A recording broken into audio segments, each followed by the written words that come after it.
Hey guys, what's up? It's time for our Unit 4 end of unit study guide. Hopefully y'all are checking us out at home, preparing for our tests later this week. Um, so yeah, check it out. Hopefully answer any questions you guys have, anything you weren't sure about as you went through it on your own. So first of all, it says a circle has a mass of 8 grams, a square has a mass of 3 grams. It says which is the mass of a triangle. So first thing I'd like to do, just to make it easier, is just cancel out anything that we can. So I know if there's a square here, I can take off a square here. All right. There's some more here, right, that we can take off. So I'm going to take off, here I got these two, take off these two. Let's see, I've got a triangle here and a triangle here. I've got a circle here, a circle here, a circle here, a circle here. Right, essentially, the more that we can cancel out, the easier it's going to make it, right? So it says the circle has a mass of 8 grams. So this side here is equal to 8. That's all that's left. Over here, what we've got, a triangle and 2 squares. Well, we know a square is, what, 3 grams? So this is, what, 3 and 3. And then the triangle is our unknown. All right, so let me zoom out a little bit here. So this is our x, our unknown right here. So I've got x plus 6, all right, x plus 3 plus 3, x plus 6 equals 8. So if I subtract the 6 from both sides, then I know x equals 2. So a triangle here is 2 grams. All right, pretty straightforward, not too bad. Down here it says which equations together with y equals negative 1.5x plus 3 would make a system with one solution. So remember, right, one solution means the slopes are different. All right, we can say that the coefficients are different, right? The slope in this equation, the negative 1.5, right, the coefficient, the number there in front of the x, it's got to be different. Right, so right here, it is negative 1.5. So I know this is either no solutions or all solutions, actually, because of the intercepts. I know it's all, or I'm sorry, no solutions, because this one here is plus 6, this one here is plus 3, so these are actually parallel lines with the same slope, different intercepts. Same slopes, different intercepts is no solutions. So then all solutions is same slopes and intercepts. Right, everything's the exact same. So this one's a no solution. We'll see this one right here. Well, actually, if we start solving this one, 2y plus 1.5x equals 6. To get it in the slope-intercept form here, I'm going to subtract the 1.5x there from both sides, because I want to get this over here. So I have 2y equals negative 1.5x plus 6. Then I have to divide by 2, right, because slope-intercept form is y equals, not 2y equals. So I have y equals, that's negative 0.75x plus 3. So this slope is different. All right, so that is one solution right there for B. Notice they do have the same, hold on, let me move this up so you guys can actually see it. Notice they do have the same intercepts, so that would be the one point where they intersect at is on the y-axis at 3, because they both go through at 3. Next one, same slope, so I know those lines are parallel or the exact same. And now since this one goes through at 3 and this one goes through at 0, I know there's no solution there. This one here, maybe we can just look at that one. If we divide by 2 here to make it y equals, divide that by 2, then that'll be the exact same. Divide this by 2, then that'll be the exact same. That's going to be all solutions. So then the last one here with a different slope, right, that's negative 2x, not negative 1.5x. If they have a different slope, it has one solution, so that's E. Alright, so we have B and E there are the two that had one solution. And then we have this one here with no solution. This one here had no solution, and this one here was all solutions. Alright. Let's keep moving along. Over here, here's the graph for an equation in a system. Here's the graph for one equation in a system of equations. So it looks to me like this one here starts at 4, and I don't know, this graph isn't great to look at.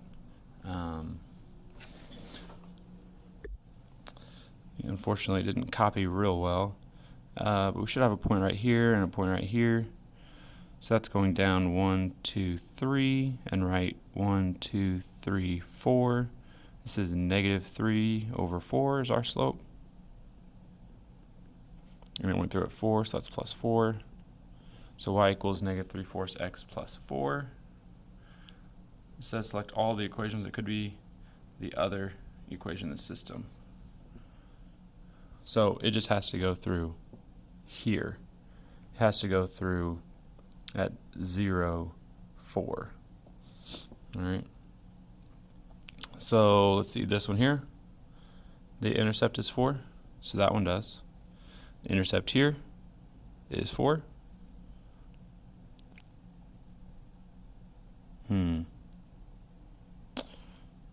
Now, B says select all the equations that could be the other equation in the system. The solution to the system is 0, negative 4. Now, if it's this one here, yeah, I guess that is still the one solution. I was thinking the slopes were the exact same. This one's negative 3/2, that one's negative 3/4, so those slopes are different. This one here goes through at negative 4, so that one's not right. This one here is at negative 1, so that one's not right. See, this one here goes through the origin, so that doesn't work. And this one here is a horizontal line here. You're at y equals 4. Alright, so it's just A and B here that are correct, that go through. We see the intercepts at 4 here and 4 here, right? Remember, y equals mx plus b. B, that number after the x there, is our y-intercept. That's where it goes through the y-axis. Alright. Alright, we got a couple of equations here to solve. 1/4 x minus 8 equals 1/2 x minus 2. So let's just go ahead and start solving that. I might zoom in a little bit here. I'm going to have to write kind of small to make this fit. 1/2 times x is 1/2 x. 1/2 times the minus 20 is now minus 10.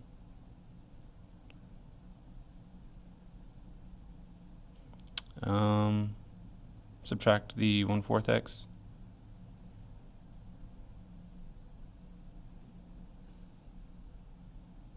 So I have negative 8 equals 1/2 x minus 1/4 x is 1/4 x minus 10.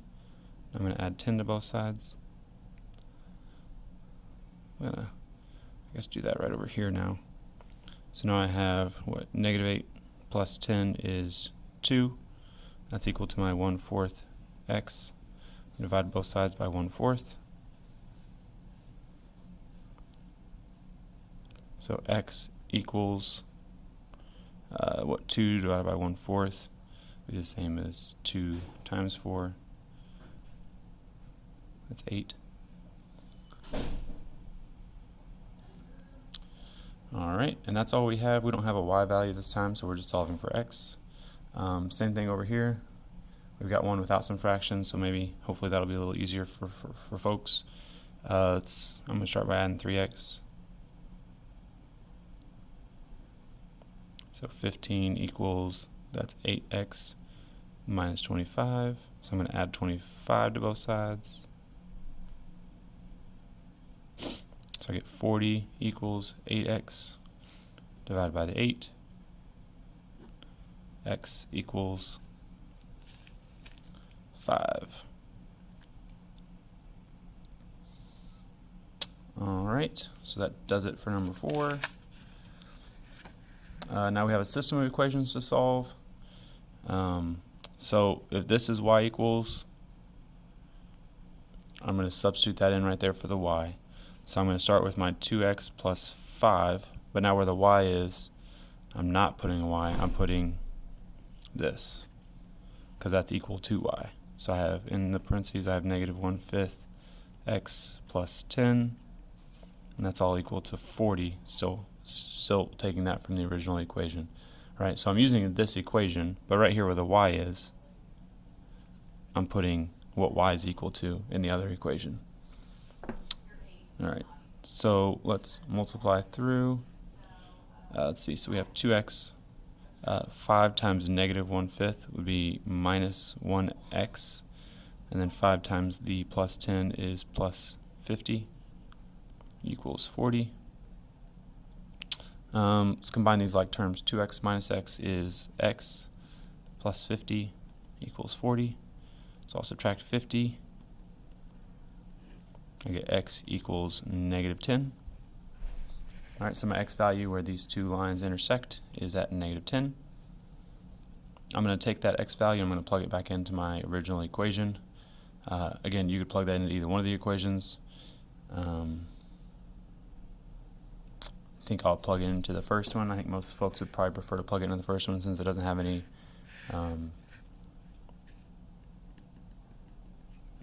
fractions. People will probably avoid this one because of the negative 1/5.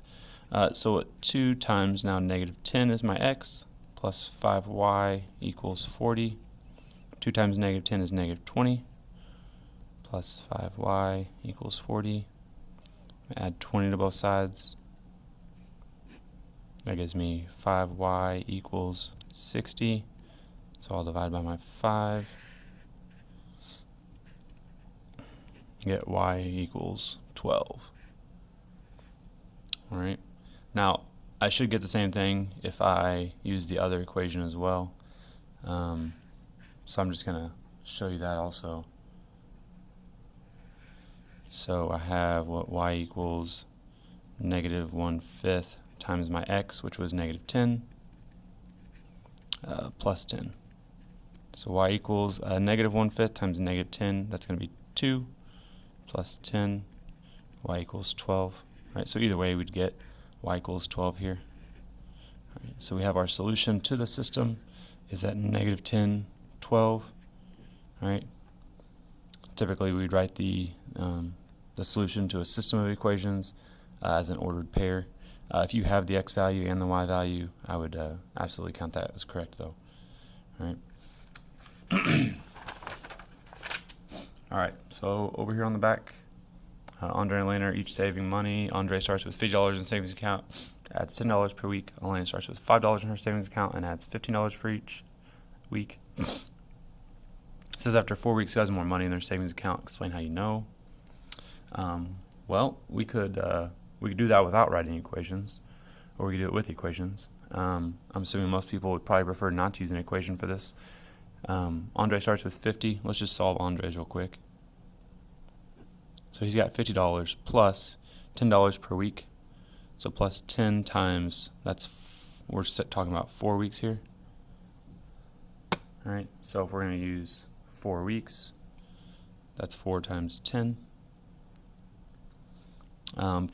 So what? 50 plus 10 times 4. 10 times 4 is 40. So that makes $90 in his account. So let's solve for Elena now. So she starts with $5 and adds 15 per week. So that's 15 times the 4. 15 times 4 is 60. That's $65. So Andre has more. And that would be a good explanation of why, right? We'd see here. Maybe you just circle it to show that you're saying Andre, or say Andre has more money. Right. just to be clear that you are answering the question. But I wouldn't take off if you just showed me all that. I'd obviously see that you knew Andre had more.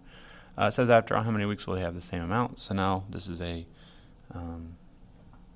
system of equations, right? We have an equation for Andre, an equation for Elena, and we solved that. You could guess and check, and that'd be totally fine. I'm gonna write the equations and solve. So Andre's is 10x, $10 per week plus 50 to start. Elena is what, 15x, $15 per week plus she had $5 to start. All right, so x is going to tell us how many weeks until they are the same. So what? Subtract 10x, I guess, first. Be my preferred step.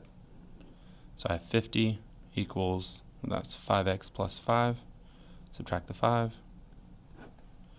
So I get 5x over here. The 5's are gone. 50 minus 5 is 45. Divide by the 5. X equals 9. All right, so after 9 weeks, they're going to have the same amount of money. And if I want to know how much that would be, I could plug that back into Andre or Elena's equations. His is 10x plus 50. So I put a 9 where the x was. Y equals 10 times 9 is 90 plus 50. Y equals, so that's what, $140. After 9 weeks, they both have.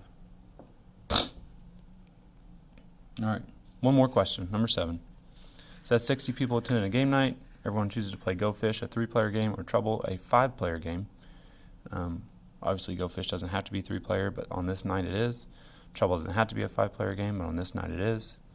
It says all 60 people are playing either Go Fish or Trouble.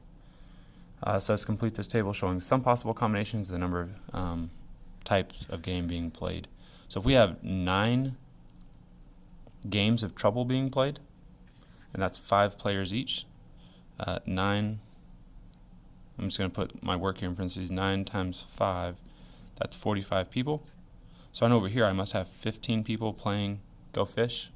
So if there's 15 people playing Go Fish, and it's 3 players per game, that means it's 5 games. All right. Here I have 15 games, so 15 times 3 players per game. So now we have 45 players here. That means I have 15 players here. And 15 divided by 5 players per game would be 3 games. Next time I have 12 games. 12 times, this is my Trouble. 12 times 5, that is all 60 people. So I have 0 games of Go Fish going on here. And then here if I have 20 games of Go Fish, that's my 3-player game. So 20 times 3, that's 60. That's all my people. So there's 0 games of Trouble. All right. Down here it says there are 4 more games of Go Fish being played than games of Trouble being played. So it says how many of each game are being played. Explain or show your reasoning. All right, so to solve this one down here at the bottom, we have 2 different equations, right? We need a system of equations here. So if there's 4 more games of Go Fish being played than Trouble, I know Trouble is what 4 less. So X, right, the number of games of Go Fish is equal to the number of games of Trouble plus 4 more. All right. I also have another equation here. All right, my second equation is 3 people per game of Go Fish plus 5 people per game of Trouble. That's equal to my total of 60 people. All right, so now I'm going to substitute in the y plus 4 for my x. So that's 3 times y plus 4 plus 5y equals 60. 3 times y, 3y, plus 3 times 4, 12, plus 5y equals 60. Combine my like terms, 3y and 5y makes 8y plus 12 equals 60. Subtract the 12. 8y equals 48. divided by the 8. Y is equal to 6. That means there are 6 games of trouble. And I'm not done yet. Trouble equals 6 games. But I still need Go Fish. And it says there are 4 more games of Go Fish being played. So that means there's 10 games of Go Fish. And now I would check my answer just to make sure. Alright, so trouble, if there's 6, and that's 5 people per game, that's 30 people. And Go Fish, if there's 10 games, that's 3 people per game. That means there's 30 people there also, which makes my total of 60 people, so that does work. Alright, there's 4 more games of Go Fish, just like it says. There's 30 people here, that's 60 people total, just like they're supposed to be. So I know that that solution works. I can go back and double check it and just make sure it works. So yeah, hopefully this helps you guys. Hopefully it answers all your questions. If you're not sure, please maybe go over it again, watch it again, talk to a friend, talk to me, or whoever your teacher is, so you can be prepared for the test. Feel free to comment as well if you're watching this at home and need some help. Hopefully this helps, and you guys do well on the test. Thanks, guys.